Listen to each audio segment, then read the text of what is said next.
What I'm planning to share with you today is three impulses. How do we see the state of 3D printing market today? How do we see it affecting from the current crisis? And what can you do as companies on adopting and creating value from the technology of 3D printing and additive manufacturing? So let me start off with giving you a first impulse on where is the technology today. So if you look at 3D printing or additive manufacturing, as it is also referred to, it's a now 30-year-old technology, and over the last 30 years, we have seen a very strong growth rate of on an average 25% year on year since its inception. To give you a sense, in the last 7 years, it has quadrupled in terms of market size, and nowadays you're looking at around a $14 billion of spend globally. Uh, just as a benchmark, this is roughly 5 times of the global blockchain spend today, and maybe around one third of the artificial intelligence spend. So, in terms of maturity, you can think of the technology somewhere in between, much more advanced than blockchain, but still, let's say, a little behind in terms of adoption than artificial intelligence. When you look at from a regional perspective, US, of course, is one of the dominant geographies, around 36% share. But then Asia comes next, slightly ahead of Europe. And within Asia, we see China, Japan, Korea as the top markets, in line also with their manufacturing presence and capacities. But with all this solid growth rate over the 30 years, we still see that the adoption, if you look at the global manufacturing output, is quite limited. So, just to give you a number, if you look at the global manufacturing value add, you're talking about roughly 13.7 trillion US dollars of value addition. And AM is roughly 0.1% of this.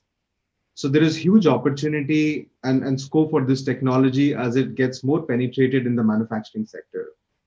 And what are some of the reasons behind this? Because historically, 3D printing was used, as you see on the left side of the chart, for prototyping or tooling use cases. So companies used to use 3D printing mostly for, let's say, research, innovation, product development use cases. But over the last couple of decades, we are seeing that it is now an integral part of industrial production and also the spare part inventory, as we heard from Wilhelmsen earlier before. So we have seen specifically in sectors like aerospace and automotive, where companies have benefited from using 3D printing, either because of lightweighting of parts, which means that I'm able to reduce the weight of my existing aircraft or automobile, and that has a direct impact on the fuel savings and hence a clear business case for investing in the technology. Similarly, we have seen sectors like medical, which have used the technology for customization and personalization. So to give you a number, 99% of hearing aids today are manufactured using 3D printing or additive manufacturing. But we believe at ThyssenKrupp that the technology is not limited to these three, four sectors, which are currently around 65% of the market. We believe there is an equally attractive opportunity in all other industrial sectors as well, whether it is maritime or marine sector, as we heard from Wilhelmsen, whether it is industrial sector like your traditional cement plant, mining plant, chemical plant. And as ThyssenKrupp, that's one of our focus. How do we bring this technology to these sectors by combining our domain expertise and by tapping into the market opportunity in these areas?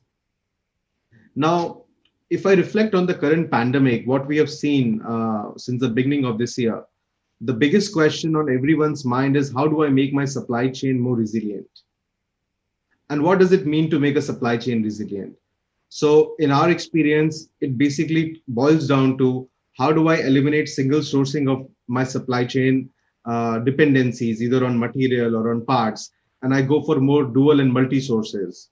How do I increase the inventory of critical parts so that I don't have any production losses in case there is a part failure?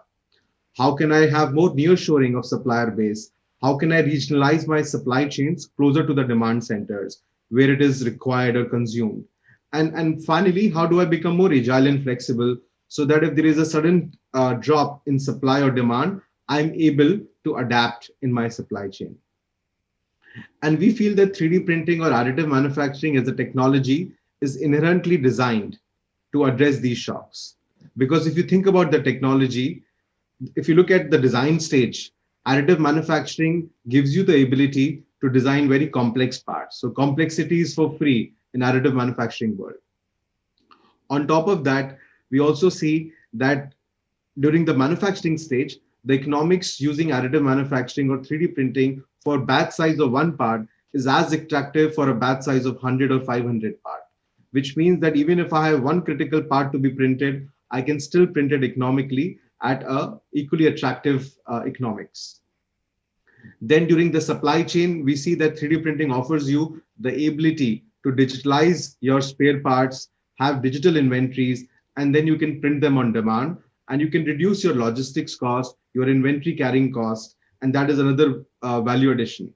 So if you think about most of the challenges you have today to make your supply chain resilient, the technology offers a solution. And that's why our belief is that the pandemic will actually accelerate the adoption of technology as companies are becoming more and more aware of using resilience as an important factor or design principle for their supply chains.